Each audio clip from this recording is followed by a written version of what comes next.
welcome to church. They call me the Mixed Genius. Thank you so much for your feedback and thank you for keeping us company kutoka 7 a.m. up until now.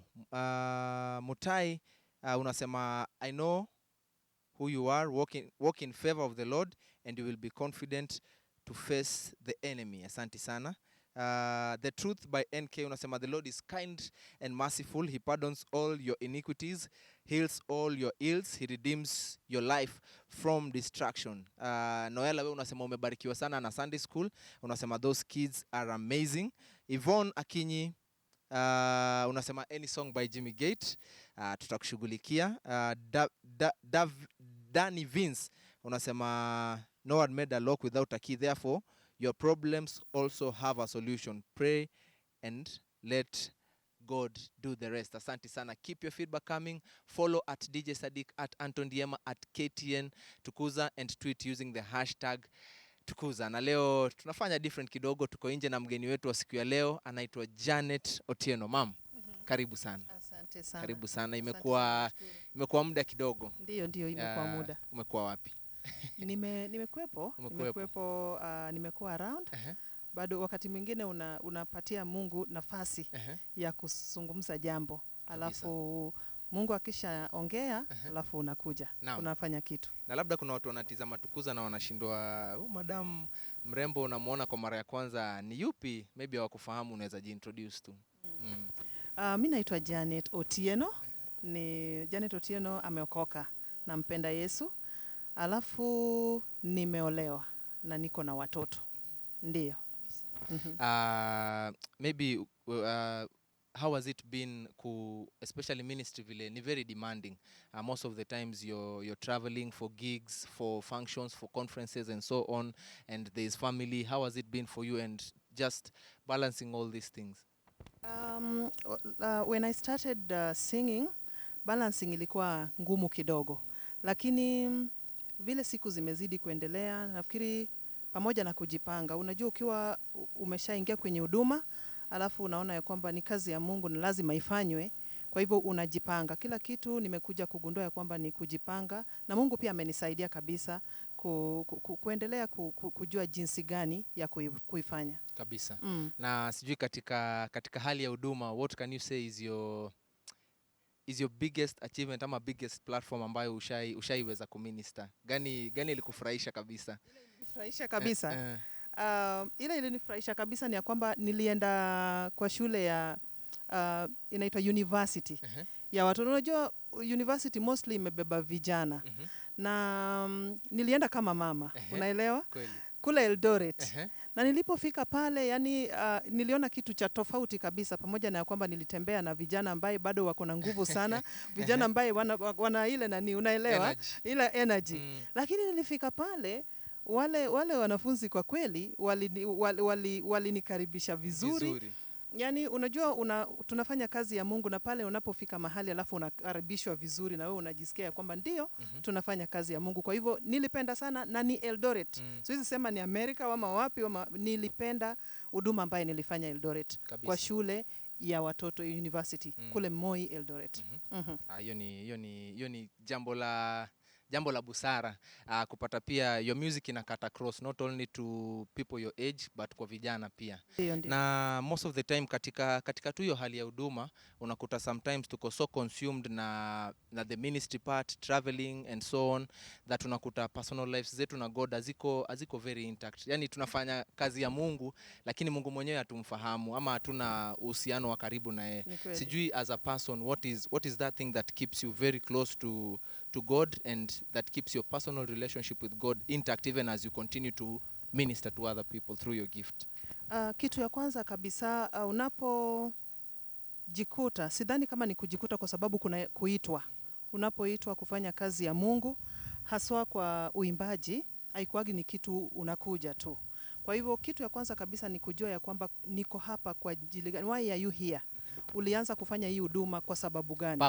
Purpose ni kitu gani? Na unapoenda kando ya Biblia ama kando ya neno la Mungu, kwa sababu unaifanya tu, jiulize tu kwanza kabisa kwamba nilifikaje hapa na nilianza kwa nini. Pale ukishapata jibu ya hizo swali mbili, nafikiri utapata ni kwa nini uko hapa na nini unapaswa kufanya. So for your personal growth, what do you do? Do you have maybe Bible study, ama ni quiet time? What do you do? Ama ni you read books? What is that thing that keeps you growing now, dear God? The main things zenye zinani keep growing kwa neno la Mungu, kwanza kabisa ni that fellowship of the brethren. Like unakuwa hakuna mtu anaweza grow tu ukiwa uko peke yako unasema ya kwamba mimi naweza wacha nisome hii Biblia nichambue alafu nitaendelea. Una fellowship wapi mama? Na fellowship JCC Parklands kwa Bishop Alan Kiuna, Yes. na Reverend Kathy Kiuna. Na kwenda kanisani kulishwa na neno kutoka kupitia kwa watumishi wa Mungu, kwa sababu sisi ndio tuna sehemu ya uimbaji, Yes. lakini nayo tunapaswa kukaa chini na kulishwa neno. Tulishwe pia na Tulishwa sisi. neno.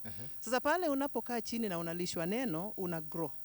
Na kusoma Biblia kwa sana na kufanya maombi. Hizi vitu zote tatu ukiweka pamoja Zinaenda unakuta pamoja. growth inakuwa mzuri. Kabisa. Na in your journey kimziki so far umefanya nyimbo ngapi, and should we expect an album soon?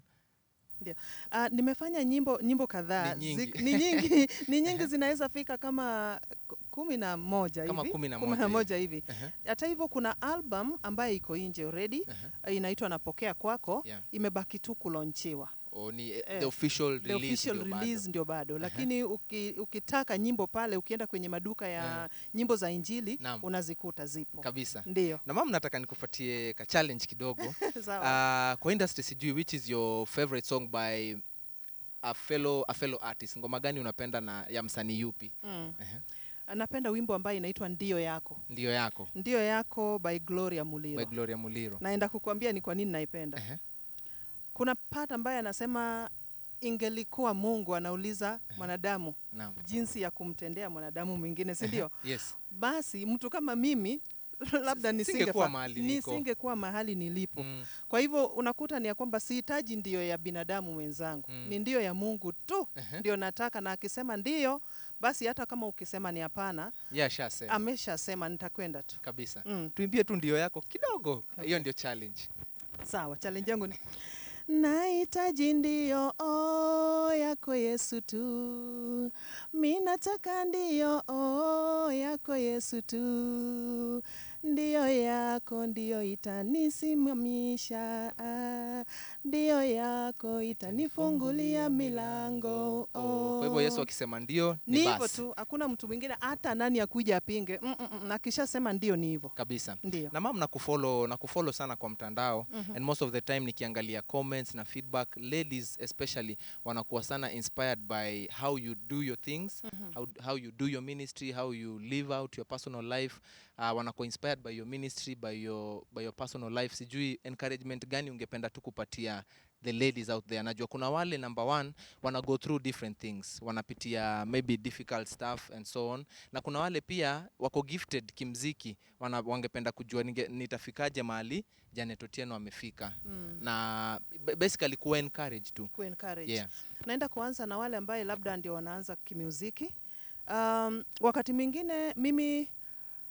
Wakati mwingine tunapoanza kuimba tunafikiri kuna njia ingine ya mkato labda ya kupata kufika mahali unaona labda waimbaji wengine unaona ni wakubwa wamefika. Kitu ambaye nimejifunza ni ya kwamba kazi hii ni ya Mungu. Wewe unaifanya tu. Fanya tu bila kutarajia ya kwamba lengo langu haswa ya kuingia kwenye gospel industry ama ministry ni ya kwamba nikuwe mkubwa, nikuwe a celebrity, ama nyimbo zangu ziita, ama nipate pesa. Unaona vitu kama hivyo. Lakini ukiingia ukisema ya kwamba naenda kumfanyia Mungu kazi, lakini uifanye vizuri, uifanye vile Mungu anataka, uifanye kwa in spirit and in truth. Nakwambia Mungu anakutetea. Wewe unafanya ile ya kwake na yeye anashughulika na ya kwako. So kitu cha muhimu kabisa ni ya kwamba shughulika na Mungu ili pia yeye ashughulike na wewe. Hiyo ni kitu ya kwanza kwa waimbaji wenzangu. Lakini labda pia kuna mtu mwingine pale nje ambaye anafikiria ya kwamba sisi tulizaliwaga wale ambaye tuko tu. Mungu alipoumba kila mtu duniani hakuna mtu ambaye yuko tu. Alikuumba kuna kitu kizuri ambaye iko ndani yako. Pale tu utakapoigundua ya kwamba hii ndio kitu ambaye Mungu ameweka ndani yangu, yenye inatakana nichochee na unamuhusisha. Unajua unamuhusisha kivipi? Mtoto akiwa na mzazi, unajua anakuaga ako na haki mbele za baba yake ama mama, mbele ya mzazi. Unakuta ndio sababu unatoka anasema dadi, umeniletea nini? Hata akuulizi, akuombagi, anakuaga inaka expectation kwa sababu yule ni babake. Lakini sisi tunapoenda kuomba Mungu kitu, tunakuaga atujui haki zetu mbele ya Mungu kwa sababu hatujatengeneza kati yetu na yeye. Kabisa. Tukiweza kutengeneza kati yetu na Mungu, pale utaenda kumuomba kitu kuhusiana na ile jambo ambayo unataka kufanya, bila shaka itafanyika. Amen.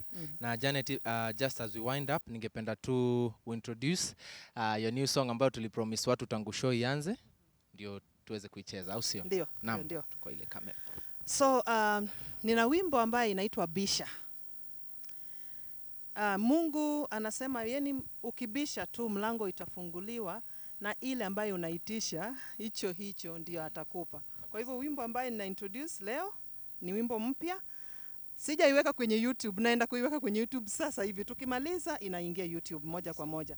Lakini wimbo inasema bisha, mlango utafunguliwa, na utakachoitisha hicho ndicho utapata. Brand new and good for you, Bisha by Janet Otieno, right here on KTN Tukuza. Twende kazi, Dan the DJ.